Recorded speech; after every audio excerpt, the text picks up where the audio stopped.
사도신경으로 신앙 고백 드립니다. 전능하사 천지를 만드신 하나님 아버지를 내가 믿사오며 그 외아들 우리 주 예수 그리스도를 믿사오니 이는 성령으로 잉태하사 동정녀 마리아에게 나시고 본디오 빌라도에게 고난을 받으사 십자가에 못 박혀 죽으시고 장사한 지 사흘 만에 죽은 자 가운데서 다시 살아나시며 하늘에 오르사 전능하신 하나님 우편에 앉아 계시다가 저리로서 산 자와 죽은 자를 심판하러 오시리라. 성령을 믿사오며 거룩한 공회와 성도가 서로 교통하는 것과 죄를 사하여 주시는 것과 몸이 다시 사는 것과 영원히 사는 것을 믿사옵나이다. 아멘. 358장 찬양 드리겠습니다. 358장 찬양 드립니다. 주의 진리 위에 십자가 군기 하늘 높이 들고서 주의 군사 되어 용맹스럽게 찬송하며 나가세 나가세 나가세 주 예수만을 위하여 목숨까지도 바치고 싸움터로 나가세 원수들이 비록 강할지라도 주의 군기 붙잡고 주의 진리 위에 용기 다하여 분발하여 싸우세 나가세 나가세 주 예수만을 위하여 목숨까지도 바치고 싸움터로 나가세 산과 들과 바다 가는 곳마다 주의 군기 날리며 반갑고도 기쁜 승리의 소식 온 세상에 전하세 나가세 나가세 주 예수만을 위하여 목숨까지도 바치고 싸움터로 나가세 원수들은 이미 예수의 손에 하나 없이 패하고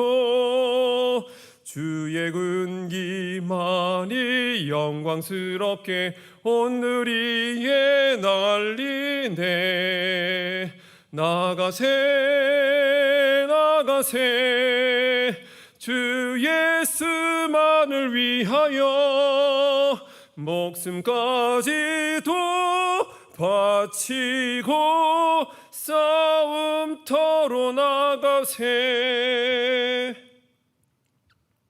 함께 나눌 하나님의 말씀은 사사기 1장 1절로 10절 말씀입니다. 사사기 1장 1절로 10절 말씀 봉독하겠습니다. 여호수아가 죽은 후에 이스라엘 자손이 여호와께 여쭈어 이르되 우리 가운데 누가 먼저 올라가서 가나안 족속과 싸우리이까? 여호와께서 이르시되 유다가 올라갈지니라. 보라 내가 이 땅을 그의 손에 넘겨 주온다라 하시니라. 유다가 그의 형제 시몬에게 이르되 내가 제비 뽑아 얻은 땅에 나와 함께 올라가서 가나안 족속과 싸우자. 그리하면 나도 내가 제비 뽑아 얻은 땅에 함께 가리라 하니 이에 시몬이 그와 함께 가니라. 유다가 올라가매 여호와께서 가나안 족속과 브리스 족속을 그들의 손에 넘겨주시니 그들이 베색에서 10,000명을 죽이고 또 베색에서 아도니 베색을 만나 그와 싸워서 가나안 족속과 브리스 족속을 죽이니 아도니 베색이 도망하는지라. 그를 쫓아가서 잡아 그의 엄지손가락과 엄지발가락을 자르매 아도니 베색이 이르되 옛적에 70명의 왕들이 그들의 엄지손가락과 엄지발가락이 잘리고 내상 아래에서 먹을 것을 줍더니 하나님이 내가 행한 대로 내게 갚으심이로다 하니라. 무리가 그를 끌고 예루살렘에 이르렀더니 그가 거기서 죽었더라. 유다 자손이 예루살렘을 쳐서 점령하여 칼날로 치고 그 성을 불살랐으며 그 후에 유다 자손이 내려가서 산지와 남방과 평지에 거주하는 가나안 족속과 싸웠고 유다가 또 가서 헤브론에 거주하는 가나안 족속을 쳐서 세세와 아히만과 달메를 죽였더라. 헤브론의 본 이름은 기럇 아르바였더라. 아멘. 자, 오늘부터 시작해서 8월, 9월 두 달 동안의 사사기 전체를 이제 묵상하게 될 것입니다. 오늘 이제 첫 번째 시간이기 때문에 아주 간단하게 사사기에 대해서 이제 개관을 하면 1절 말씀에 기록된 것처럼 여호수아의 죽음으로 사사 시대가 시작되었음을 알리고 있죠. 마치 야곱의 아들들의 죽음으로 족장 시대가 맞춰진 것처럼 또 모세의 죽음이 출애굽과 광야 시대의 종식을 의미했던 것처럼 여호수아의 죽음은 이제 가나안의 정복 전쟁이 1차적으로 마치고 이 이스라엘 백성들이 땅 분배를 마치고 가나안에 정착하는 시기가 되었음을 의미합니다. 어떤 의미에서 볼 때 이제 이 사사기 시대에 나오는 이 사람들은 출애굽 이후에 광야 3세대라고 할 수가 있겠죠. 1세대는 광야에서 다 엎드러져 죽었고 2세대들 여호수아와 갈렙을 비롯해 나머지 2세대들이 이제 함께 했고요. 여호수아의 죽음과 함께 이제 3세대가 시작되었음을 보게 됩니다. 우리가 알듯이 하나님은 여호수아에게 가나안 정복과 분배를 말씀을 했죠. 그러나 이스라엘 백성들은 하나님의 말씀에 온전히 순종하지가 못했습니다. 가나안 7족속을 쫓아내기보다는 그들의 곁에 두어서 장작 패는 사람들과 물길러 오는 사람들, 그런 이제 노역을 시켜서 이용하는 쪽으로 선택을 했던 것이죠. 이것은 그들에게 경제적으로 이득은 줬을지는 모르지만 하나님의 말씀에 대한 온전한 순종이 아니었고 일종의 뭐라 그럴까요? 실용적인 그런 선택을 했던 것으로 생각할 수가 있습니다. 자, 그런데 그것이 그들에게 경제적으로는 큰 도움이 됐을지는 모르지만 영적인 삶에 있어서 커다란 올무가 되죠. 결과적으로 이런 상황 속에서 이제 여호수아는 죽었고요. 가나안 족속들은 여전히 그들 가운데 남아 있었고 그런 불완전한 상태에서 지파별로 땅 분배가 이루어졌습니다. 자, 이제 남은 것은 각 지파별로 자기들이 할당된 땅 안에 있는 가나안 족속들과 싸워서 그들을 몰아내야 하는 그런 싸움이 남아 있었던 것입니다. 자, 그래서 1절을 보면 이스라엘 자손들이 여호와께 여쭙죠. 자, 우리 가운데 누가 먼저 올라가서 가나안 족속과 싸워야 하겠습니까? 예전 같았으면 그들에게 영적인 지도자가 있으므로 모세와 여호수아 같은 지도자가 있어서 그들이 하나님께 여쭤봤겠지만 이제 더 이상 그들에게는 그런 걸출한 영적인 지도자가 존재하지 않았습니다. 하지만 아직 그들은 이스라엘의 운명을 또 이스라엘에 나아가야 할 바를 하나님께 구할 만큼의 영적인 감각이 아직은 남아 있었던 것 같습니다. 그래서 하나님께 여쭤봤죠. 시작은 꽤 괜찮았습니다. 그래서 하나님께서 응답을 하셨죠. 유다 지파가 먼저 올라가서 그들과 싸우라. 그러면 그렇게 말씀하심과 동시에 승리에 대한 확실한 보장을 말씀을 하시죠. 내가 이 땅을 그의 손에 넘겨 주었다라고 말씀을 하셨습니다. 주겠다가 아니라 이미 주었다. 승리에 대한 확실한 보장을 말씀을 해 주셨습니다. 자, 그래서 유다 지파는 그 하나님의 이 분명한 응답 앞에 그냥 온전히 순종하며 나아갔으면 좋았을 텐데 오늘 말씀에 보면 거기에 자기의 생각을 더 보태는 것을 보게 됩니다. 3절에 기록된 바와 같이 유다는 그의 형제 시므온에게 함께 올라가자라고 도움의 손길을 내밀죠.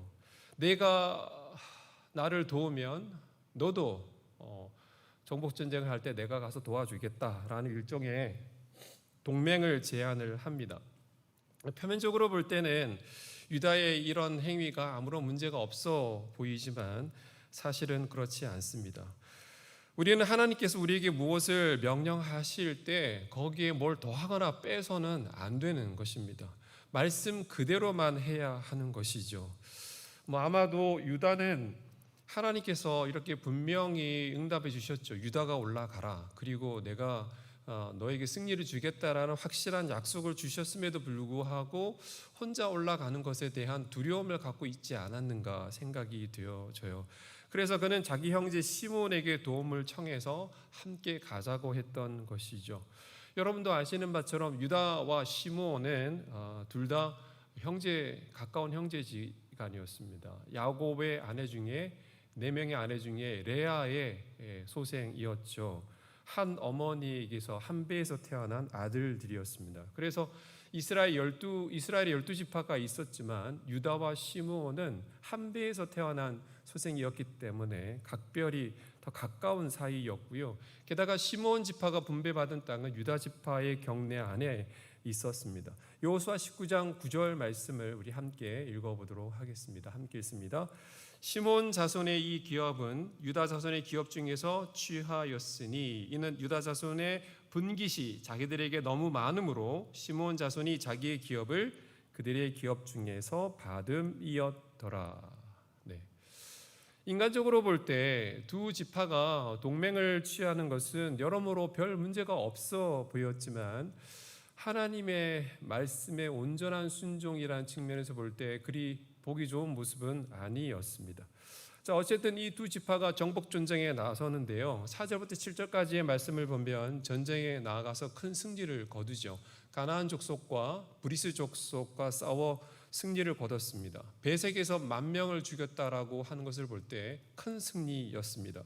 그리고 그 전쟁에서 유다 지파는 아도니 베색이라고 하는 베색 지파의 지도자를 추격해서 사로잡게 되는데 그 과정에서 무슨 일을 행했냐면 아도니 베색의 엄지손가락과 엄지발가락을 자르고 그를 예루살렘까지 끌고 왔고 거기서 그가 죽었다라는 얘기를 기록을 하고 있습니다. 성경에는요, 쓸데없는 얘기를 기록하지 않거든요. 의미 없는 얘기를 기록하지 않습니다. 그냥 정복해서 이겼다 하면 되는데 그 과정 속에서 이런 디테일한 얘기를 기록을 하고 있어요. 그러므로 이것이 담긴 의미가 분명히 있거든요. 7절을 보면 아도니 베색의 말이 기록되어져 있습니다. 자기가 예전에 그렇게 했다는 거예요. 70명의 왕에게 정복 전쟁을 하면서 70명의 왕에게 엄지손가락, 엄지발가락을 잘랐던 일이 있었는데 이제 내가 똑같이 이런 꼴을 당하는구나 라는 그런 아도니 베색의 고백을 담고 있는데 이 부분이 그냥 이렇게 스쳐 지나가듯이 읽고 넘어가 볼 수도 있는 부분이지만 이 부분이 우리에게 시사하는 바가 있어요. 하나님의 백성들이 가나안 사람들이 행하던 풍습대로 행했다라는 의미가 되는 것이거든요. 당시 가나안 사람들은 전쟁에 나아가서 상대방을 포로로 잡으면 이렇게 엄지발가락, 엄지손가락을 잘라버리는 이런 잔인한 풍습을 가지고 있었는데 하나님의 백성들이 어느덧 알았는지 몰랐는지 모르겠지만 하나님의 백성들이 가나안 그 족속들의 이런 잔인한 풍습을 닮아서 그대로 행했다라는 얘기가 되는 것이죠. 자, 성경은 이렇게 무심하게 한 절을 딱 집어넣고 그 다음에 계속해서 얘기를 이어가요. 계속해서 유다 지파가 예루살렘을 정복했고 헤브론을 공격해서 승리를 거두었음을 우리에게 말해주고 있습니다. 표면적으로 볼 때는 하나님의 백성들이 하나님께 여쭈었고 하나님은 승리의 약속을 했고 그들이 하나님 말씀대로 나가서 큰 승리를 거둔 것으로 아무 문제 없는 것처럼 본문이 보이지만 결과는 물론 좋았지만요, 그 과정이 그렇게 아름답지만은 않았던 것으로 보입니다. 오늘날 사람들은 과정을 그리 중요하게 여기지 않죠. 결과가 과정을 합리화하는, 정당화하는 그런 세상을 우리가 살아가고 있습니다. 우리 속담에 개처럼 벌어 정승처럼 쓴다는 말이 있는데 아주 그리스도인의 관점에서 볼 땐 잘못된 표현이죠. 돈을 벌 때도 정직하게 벌어야 하고요. 그 과정이 하나님 보시기에 아름다워야 합니다. 외국의 유수한 대학에 가서 박사학위를 받으면 모든 사람들이 부러워할 만하고 선망의 대상으로 삼겠지만 그 과정이 하나님 보시기에 좋아야 하는 것이죠. 어떻게 재정을 공급받았는지, 공부하는 과정 속에 불이함은 없었는지, 승리라는 결과보다 더 중요한 것이 과정임을 우리는 늘 기억해야 합니다. 또한 표면적으로는 모세와 여호수아라는 지도자가 부재하는 위기의 상황으로 보였지만 사실 그들에게는 그들의 참 지도자, 진짜 영적인 지도자인 여호와 하나님이 계셨죠. 위기 가운데 더욱 붙들어야 하는 것은 뭐냐면 하나님께서 우리에게 주신 사명. 위기죠. 위기란 위기일 수가 있습니다. 이 상황이 지도자의 리더십의 공백, 리더십의 부재라고 하는 이 이스라엘 공동체의 위기 앞에서 그들은 하나님이 주시는 사명과 그 사명에 대한 온전한 순종에 더욱 집중해야 했던 것입니다. 오늘 우리가 살아가는 이 시대도 오늘 본문의 이스라엘 백성들이 처한 시대처럼 위기의 시대로 우리가 볼 수가 있습니다. 역병이 창궐하고 이 역병 앞에서 인간이 가지고 있는 그 탁월한 지성과 과학의 발전이 쩔쩔매고 있는 모습을 우리가 보고 있죠. 세월이 가면 갈수록 먹고 사는 문제가 참으로 큰 문제로 다가오고 있습니다. 사람들은 점점 여유가 없어지고 물질적으로는 풍요로워졌을지 모르지만 정신적으로 여유가 없는 삶을 살아갑니다. 앞만 보고 달려갑니다. 한 30년 전의 세상을 생각해 보면 그때는 정말 호랑이 담배 먹던 시절처럼 보이고 낭만의 시대라고 생각될 만큼 30년 전의 이 한국 사회와 지금의 한국 사회는 너무나도 많이 변화가 되어졌습니다. 여유가 없고 가까운 이웃이나 친구들이나 친척들과 서로 정을 나누고 마음을 나누고 삶을 나누고 더불어 함께 살아간다는 그런 생각이 점점 옅어져 가고요. 생존을 위해서 그냥 살아간다는 느낌이 더 이게 진하게 되는 그런 세상입니다. 자, 이럴 때일수록 우리가 하나님 앞에서 있다는 것을 잊지 말아야 하죠. 먹고 살기도 힘든데 예배가 무슨 말이냐, 기도가 다 뭐냐가 아니라 오히려 그러기 때문에 우리가 더 하나님 앞에 나와야 하는 것입니다. 제가 부족한 소견이지만 제 안목이 부족하게 하지만 저는 앞으로 한국 교회가 과거 20-30년처럼 그런 양적인 부흥은 힘들지 않을까라는 그런 생각을 하게 되었어요. 더 이상 그런 꿈을 꿔서도 안 되고요. 조금 더 하면 한국 교회가 예배당이 가득 차고 또 이렇게 점점 숫자가 늘어나고 이런 어떤 꿈은 우리가 이제 좀 접어야 될 시기가 아닌가. 오히려 신앙의 내실을 더 기해야 하는 그런 시기에 우리가 와 있습니다. 한국 교회는 더 이상 이 사회 속에서 설 자리가 점점 좁아지게 될 것이고 지금도 그렇지만 사람들은 교회를 점점 떠나게 될 것이고 양쪽으로 볼 때 한국 교회는 앞으로 더 쪼그라들지 않을까라는 생각이 되어져요. 그렇게 생각하면 부정적으로 보는 것이 아닌가라고 생각될지 모르지만 표면적으로는 그렇게 보일 수도 있죠. 한국 교회가 쪼그라드는 것처럼 보이고 사람들은 교회를 떠나는 것처럼, 그래서 한국 교회가 자꾸 망해져 가는 것으로 보일지 모르지만 표면적으로는 그렇게 보일지 모르지만 영적으로는 한국 교회가 앞으로 더 정결케 되어지고 더 내실을 다지고 교회다운 교회로 남게 되지 않을까라는 그런 희망적인 생각도 해보게 됩니다. 여러분의 신앙이 이 시대의 흐름 속에 묻히고 세상살이의 염려 속에 떠내려가지 않도록 여러분 자신을 잘 목양하시고 신앙 안에서 우리가 더욱더 하나님이 주신 말씀에 순종하며 또 하나님의 말씀대로 살아가고자 노력하는 그런 모습을 우리가 가져야 하겠습니다. 기도하겠습니다. 사랑과 은혜의 주님, 하나님이 약속하신 약속의 땅, 젖과 꿀이 흐르는 땅, 모든 면에서 더 좋아진 삶의 환경 속으로 그들이 들어왔지만 이스라엘 백성들이 점점 영적인 위기 속으로 들어가게 되는 것을 보게 됩니다. 우리의 삶의 환경으로 인하여서 우리가 축복을 받았는지 아니면 얼음 속에 놓였는지를 판단하지 않게 붙잡아 주시고, 하나님 지도자의 부재라고 하는 위기 속에서도 그들이 더 사명에 집중하고 하나님의 온전한 순종으로 나아가야 한다는 것을 우리는 보게 됩니다. 오늘 이 말씀이 우리 시대 속에 잘 적용되게 붙잡아 주시고, 모든 면에서 위기 가운데 있는 한국교회가 이럴 때일수록 위기가 기회가 될 수 있도록 도와주시고, 개인적인 신앙의 삶에 있어서도 우리가 하나님 아버지 앞에 더 참된 신앙인의 모습으로 설 수 있도록 우리 자신의 옷깃을 여미고 하나님 아버지 앞에 예배자로 기도자로 설 수 있도록 주님께서 인도하여 주시옵소서. 예수님의 이름으로 기도합니다. 아멘. 하늘에 계신 우리 아버지여, 이름이 거룩히 여김을 받으시오며 나라가 임하시오며 뜻이 하늘에서 이루어진 것 같이 땅에서도 이루어지이다.